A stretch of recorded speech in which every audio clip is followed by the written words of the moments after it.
Seriously. Dr. Chan Ying. Mr. Speaker, I rise to speak on the Gambling Amendment Bill. I would like to first thank Mr. Te Ururoa Falevo from the Maori Party for introducing the bill, and also I would like to thank my colleague and chair of the Commerce Select Committee, Mr. Jonathan Young. Jonathan has done an excellent job in chairing the committee over the process of improving this bill.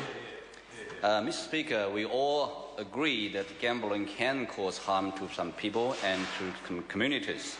The purpose of the bill was to provide additional measures to prevent and minimize the harm caused by gambling, ensure that the money from gambling benefits the community, and to facilitate community involvement in decisions about provision of gambling.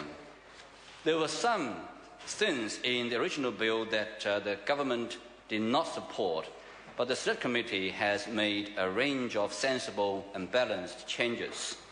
For instance, the original bill only said that the harm minimization devices may be introduced through society's license conditions.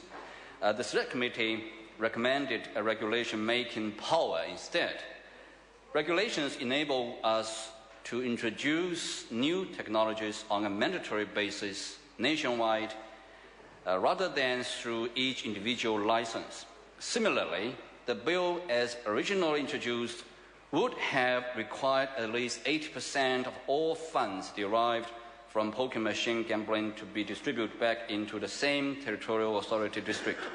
The Select Committee noted that the support for the principle of returning net proceeds to the area where the gambling took place. However, the Select Committee noted that requiring all poker machine gaming societies to distribute their net proceeds to locally defined areas would also create other complications. For example, gaming machines are not evenly spread across electoral districts, and restricting distributions would have resulted in little or no proceeds being distributed in some areas. So again, the committee recommended the introduction of regulation-making power instead. The regulation-making power would enable better targeting of the distribution of proceeds and take into account the fact that the gaming machines are used by people from outside areas in which they are located. Also, the bill, as proposed, would have effectively removed racing clubs from the industry.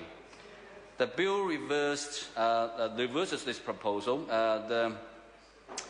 The Commerce Select Committee took the view that as non-profit organizations providing facilities to community groups, racing clubs were similar to other sports clubs, and that the removal of funding from this source would have an adverse effect.